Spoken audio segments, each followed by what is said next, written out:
everyone. I thought, as usual these days, it's best if I just switch on the camera and start painting. Thank you to those of you that have been watching and painting along.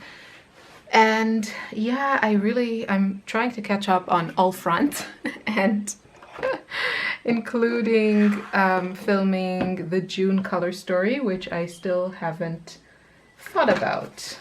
Let's take a look at May's color story. Where are you? There it is. Very pretty. I should use lavender. I haven't used lavender at all. This is just a palette. It's a beautiful ceramic palette that I ordered to try and see if I want to carry it in my shop. I thought it was actually it looked like something that could work for me for a ceramic palette, because there's a lot of places for paint, well, relatively, 20 little wells. They're not little, they're actually quite roomy.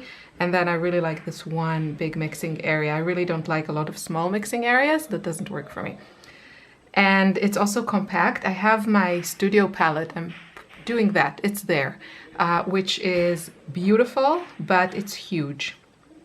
So I ordered this to try, and this is actually just, I used it to film a class, like a mini class that I'm doing for something that I'll share more about that all in good time. And yeah, so it's just a bit less messy, and I thought it would just look, it's more of a beginner class, and I thought it would just be easier to follow than this. But you are already used to the mess, and so I will just juice up my palette. You always want to do this as you sit down or a few minutes before you start. If you're in a very, very dry climate, then, you know, you should really do this as you're sitting down. Sometimes in the winter, our house is quite dry, and, you know, I spray it and then I do a few things, and by the time I come back, it's dry again. So yeah, let's clean some of this. I painted this the last video that I made, and it's growing on me, but the colors are not exactly right. So yeah, something to work on. I do want to say, oh, first of all, for that class that I mentioned, I pulled out this thing which has been neglected just because I don't really rip paper. I use larger sheets. This is a decal edge ripper, and I have to say it's quite sharp. It works really well, so you can kind of create these deckled edges without any issues. Yeah, nice piece of, it's a nice tool to have. Okay, let's talk a little bit about oil pastels before I get to painting. Oil pastels and oil sticks. I'll tell you why I was interested in the oil sticks, which is this. This is basically oil paint in stick form. The great thing about this is you put it down, and then after a day or something, it depends on the thickness, but about after a day, it's done. It's permanent, it's completely sealed, and here you can see I used it here. I love the way that it looks. I'll show you up close. It has a very kind of painterly effect. Hope you can see just the texture of it. Not sure the camera is picking up. Yeah, I think, okay, here, yeah. So you see it's very painterly, and it's a nice contrast to the flatness of watercolors. And then here I have some oil pastels. Oil pastels, what I love about them is just their richness. I mean, the texture is very similar to the oil sticks, but they come in a huge range of colors, and they're just beautiful to work with. The problem with oil pastels is that they never dry, and it's just their composition is different from the oil sticks, which do dry.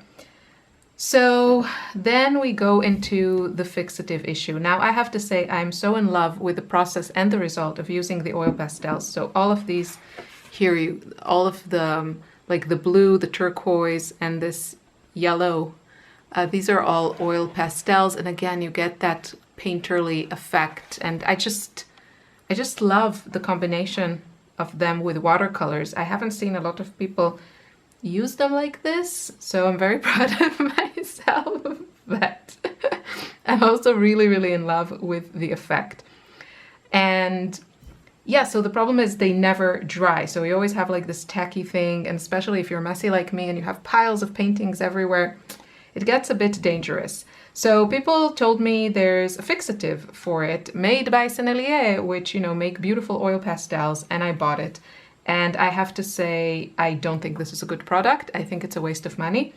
And I don't mean this as an insult to anyone who recommended it to me, but I followed the instructions and I actually put a few layers on my paintings, and it's still not, like you can still smear the oil pastels. So that's a fail for me. And then someone was very kind and linked me to a post on the Jackson. Jackson is an art supply store, if you're not familiar, a large online art supply store. And they have a very informative blog. And there was a blog post about some of the differences between oil sticks and oil pastels. And then and then from there I found a post about the fixative. And again, also the person who wrote that blog post had very poor experience with the Sennelier fixative. And then in the comments, a couple of people mentioned that they actually had really good results with just like a Montana. Montana is a company that makes acrylic spray paint, and I think they also do markers. And they have like a varnish matte type of fixative, and a few people said that that worked really well. So I'm going to get that and try it, but you know, I'm hopeful. And for me, that will be kind of, you know, then I'm good. I'm good to use the oil pastels and not worry about the oil sticks, because it's unclear with oil paint and oil sticks that have a similar formulation that is different from the oil pastels. It's unclear if they are kind of safe to use on paper. The oil pastels seem to be a no-no, like a non-issue, like the paper is a non-issue, and I can very freely use them on watercolor paper, which is my substrate of choice. That's what I enjoy painting on, and I really don't see myself using anything else. Someone suggested oil like paper and prep it with gesso and use it for watercolors. I don't think I'll be doing that. It's just too much hassle. I mean, to me, it's not a big deal to spray. If it works well, then to give a finished painting a few coats of spray to fix the oil sticks, that's not a problem. But if I have to prep every single paper that I use and then still not get the effect of watercolor paper, that's a no-no. However, I thought, you know, I can still play around, and I actually have this in my stash for some time. And this is, you can see it's just a little pad. I just bought it to experiment. And this is by Hannemühle, and this is their oil acrylic paper. And it has this linen finish and special treatment and whatever. So I hope you can see the texture of it. I think you can. And I thought I would try using some watercolors on it and just see how it works. It doesn't look like it behaves the same way as watercolor paper does, but maybe it'll still be an overall positive experience. So I have my paper pack that I've had for ages, and I'm determined to use it up. At least you can see what I'm doing. Where are my beloved Neocolor ones? So what do I feel like doing? I have this one next to me, and I kind of like this whole setup. So maybe I'll do something similar to that. Sorry about my squeaky chair. It's determined to squeak, but maybe something on the vertical. Not kind of feeling I'm in the mood for portrait. Can do maybe like quite a tight composition. How many flowers do I even have here? Okay. And as for the colors, I think I'll go with the May color story and maybe try and use more the lavender. I'm somehow a little bit, I feel like I'm in a bit of a rut with my color choices. It's always bright rose. And I feel like maybe I could switch things up a little bit more. So let's see what happens.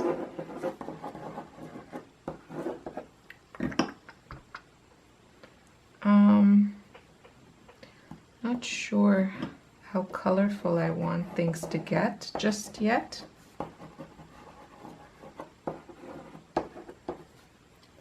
Let's see. My brush. Have clean water. Been trying not to be super lazy with replenishing my water dish. And okay, so we have some lavender, but I usually like to use two colors for my florals, and it's usually pink and yellow. But if I'm using lavender, if I add yellow, it's going to get quite muted. You can see here what happens when I mix it with my Naples yellow red. It gets very neutral, so I don't think I want that in a flower. So probably pink is a better choice. And I'm just thinking which, or I'll just not do a ton of mixes with the lavender. I can kind of maybe start adding it in certain areas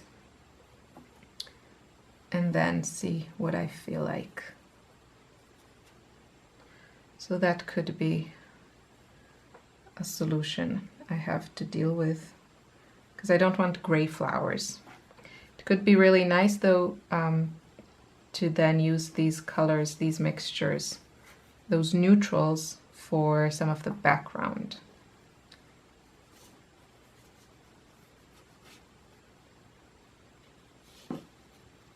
Now I'm just looking which of the colors here kind of speak to me. And I think I'm feeling more opera pink than bright rose. We'll see. I just want to mix it a little bit with the lavender, and it's giving me more of a violet color, which is really, really pretty. So I'm not complaining. I'm happy. I'm doing something, also something besides that class that I briefly mentioned. See my cat's running outside, it's cute. I'm doing something else and all will be revealed. And it's making me think a lot about color and just like the way I work with it and mix it, and how unorganized I am.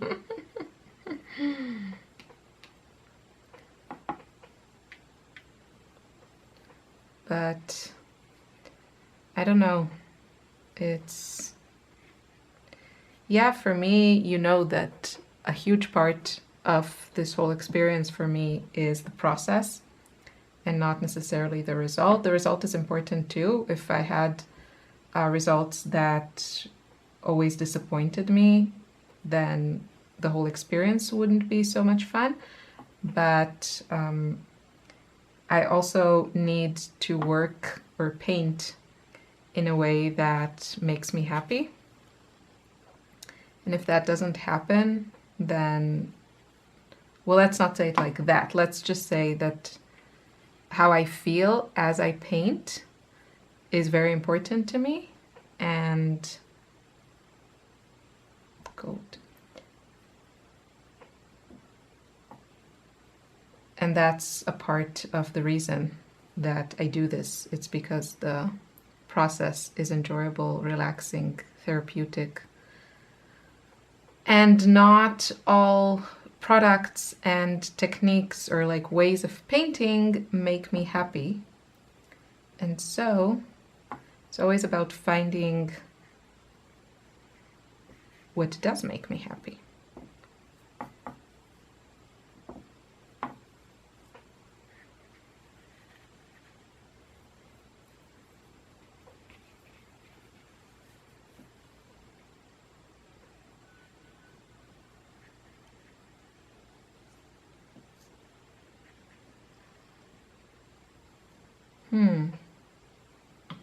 Not sure how I'm feeling about this lavender, but I think maybe I just need to work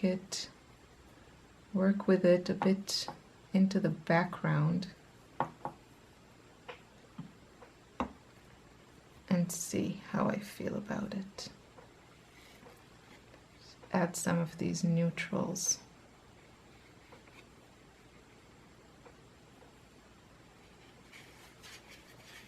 Yeah, so I was just thinking about color, and I thought if I took the time before I actually start painting to mix, let's say, I don't know, like a number of colors, 5, 6, 8, whatever, 10 color mixtures that really make me happy, and then paint with them and not do so much mixing as I'm painting, I was wondering if that would be a good idea. I guess I should try it, because then again it kind of eliminates a lot of the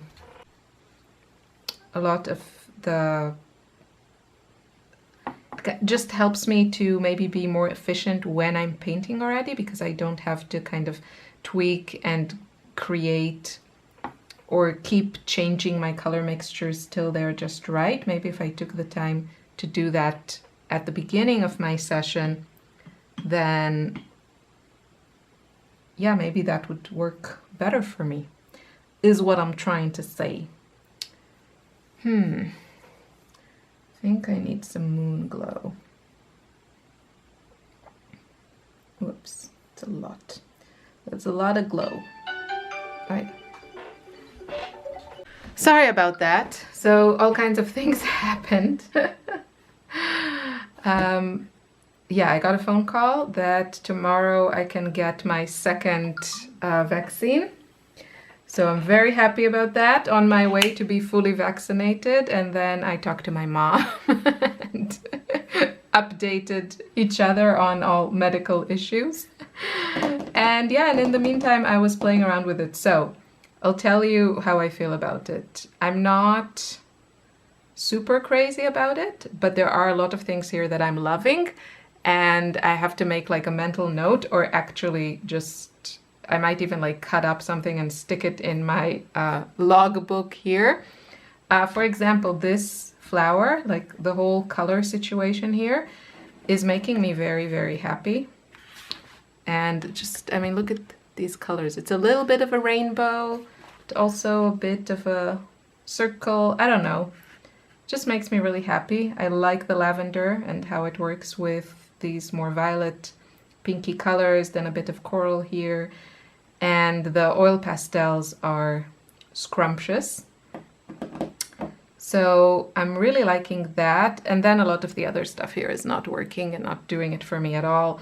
I don't know how I feel about this composition, and yeah, there's just a lot here that is, I don't know, just kind of not really thought through because I didn't think it through.